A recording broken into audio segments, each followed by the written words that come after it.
Assalamualaikum warahmatullahi wabarakatuh. Alhamdulillahi rabbil alamin. Nahmaduhu wa nasta'inuhu wa nastaghfiruh. Wa na'udzu billahi min shururi anfusina wa min sayyiati a'malina.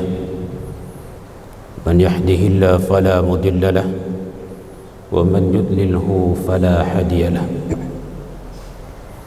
Asyhadu an la ilaha illallah wahdahu la syarika lah wa asyhadu anna Muhammadan abduhu wa rasuluh. Allahumma salli ala sayyidina Muhammad wa ala alihi wa ashabihi wa barik wa sallim. Pada nibu kembali kita puji Allah Subhanahu wa taala. Alhamdulillah, hari ini Allah masih sayang kepada kita. Masih Allah izinkan kita untuk melangkahkan kaki ayunan tangan menuju rumah Allah yang sama-sama kita cintai ini. Pada ini mudah-mudahan sesuai dengan hadis Nabi, idza ra'aitum rajulun yu'tadul masjid fashhadu lahu bil iman. Siapa saja, kata Nabi, bapak ibu yang ringan kakinya, ringan tangannya, bersegera dia hadir ke rumah Allah, saksikanlah, kata Nabi, dia termasuk orang yang beriman. Mudah-mudahan kita termasuk apa yang disampaikan oleh Nabi sallallahu alaihi wasallam. Berselawat kita kepada Rasulullah Nabi Allah Muhammad sallallahu alaihi wasallam. Allahumma salli wa sallim wa barik alaih. Pada ini izinkan kami beberapa menit ke depan menyampaikan kultub, terutama untuk bagi kami yang menyampaikan. Bapak Ibu, kita sekarang sudah berada di penghujung tahun 2025. Tanpa terasa Bapak Ibu, waktu itu sungguh cepat berlalu. Dan kita Bapak Ibu semakin hari tidak semakin kuat, tetapi kita semakin hari semakin lemah. Begitulah fitrah dan sunnatullah dalam kehidupan. Makanya kata Al-Imam Hasan Al-Basri, Bapak Ibu, manusia itu ibarat sekumpulan hari.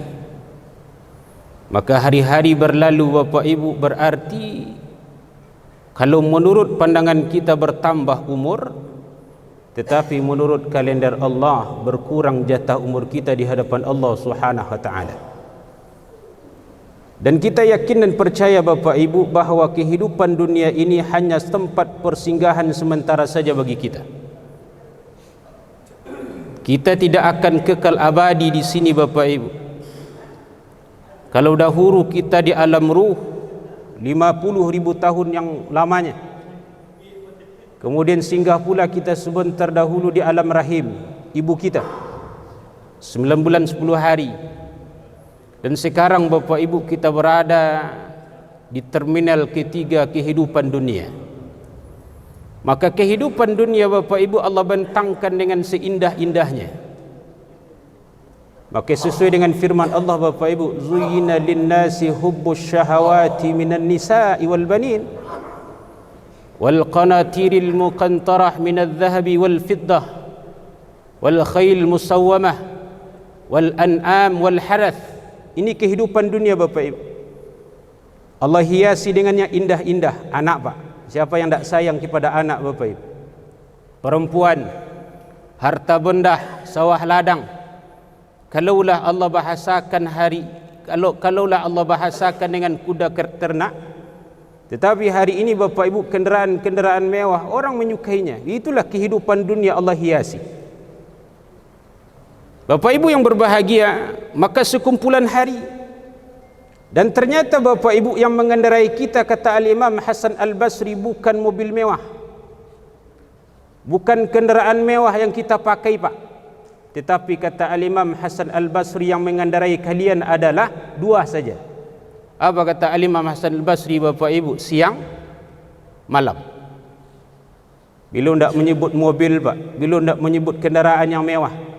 Tetapi kata Al-Imam Hasan Al-Basri, yang mengendarai kita setiap harinya siang malam. Maka berganti siang bertukar malam Bapak Ibu, berkurang jatah hidup kita di hadapan Allah Subhanahu wa taala. Maka Bapak Ibu yang berbahagia, kehidupan dunia tidak saja hanya sebatas kehidupan dunia, tetapi panjang lagi persoalan Pak. Ini baru terminal ketiga Bapak Ibu. Belum lagi Pak alam barzah. Belum lagi Bapak Ibu yaumil akhir, alam akhirat. Belum lagi Bapak Ibu yaumil mizan, yaumil ba'ats. Belum lagi Bapak Ibu sirat. Panjang lagi persoalan kehidupan kita Bapak Ibu.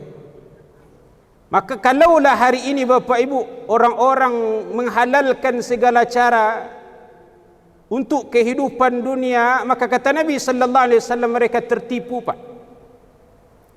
Ustaz, tak bolehlah kami mencari kehidupan dunia. Boleh Bapak Ibu. Kalaulah tidak boleh orang berbahagia dengan kehidupan dunia Bapak Ibu, tidak mungkin Allah sampaikan dalam Quran surah Al-Qasas ayat 77 itu Pak. Wabtaghi fima atakallahu daral akhirah wala tansa nasibaka minad dunya. Kejarlah oleh engkau kehidupan akhirat, tapi jangan lupa kehidupan dunia. Kalau tidak boleh kehidupan dunia Bapak Ibu bermegah-megah dengan kehidupan dunia, tidak mungkin Nabi mengatakan al-yadul ulya khairum minal yadis sufal. Tak mungkin Nabi mengatakan al-mu'minu qawi khairum ahabbu ilallah lil mu'mini saghir. Mukmin yang kuat lebih dicintai oleh Allah dibandingkan dengan mukmin yang lemah. Tapi apa yang tak boleh Pak? Orang-orang yang menghalalkan segala cara. Bapak Ibu yang berbahagia, halal, haram, hantam. Mereka tidak yakin Bapak Ibu bahawa kehidupan dunia ini nanti tidak akan diminta pertanggungjawab oleh Allah. Jangankan bentuk tubuh yang kasar ini Bapak Ibu, baru terbersih saja di hati Pak. Tapi siksa baru di hati kamu ngarajon Bapak Ibu, itu sudah tahu Allah Bapak Ibu. Makanya Allah sampaikan Pak, laqad khalaqnal insan wa na'lamu ma tuwaswisu bihi nafs. Ketika Allah selesai menciptakan kita Bapak Ibu, Allah tahu apa yang ada pada hati kecil kita. Wa nahnu akribu ilaihi min hablil warid. Bayangkan Bapak Ibu, kalaulah kita yakin Allah itu dekat seperti dekatnya keorek leher kita. Kalau orang paham ini Pak, pastilah dia setiap hari muraqabatullah. Terasa dirinya diawasi oleh Allah Subhanahu wa taala. Jangankan melakukan yang haram, melakukan yang syubhat saja mereka berfikir panjang Pak Ibu. Kenapa demikian? Merasa dirinya diawasi oleh Allah Subhanahu wa taala. Makanya Al-Imam Asy-Syafi'i ketika beliau berjumpa dengan orang sufi Pak, apa nasihat yang beliau ingat, beliau sampaikan dalam kitab-kitab beliau? Hai Al-Imam Asy-Syafi'i, kalau engkau tidak pandai-pandai memanfaatkan nikmat umur, nikmat kehidupan dunia ini, dia ibarat pedang. Makanya kata Buya Hamka Bapak Ibu, kalau pedang itu di tangan orang yang pandai Pak, beres selesai urusan. Kalau di tukang mendabi sapi, oh sunnatullah, ditajamkan pisau untuk menyelbi sapi.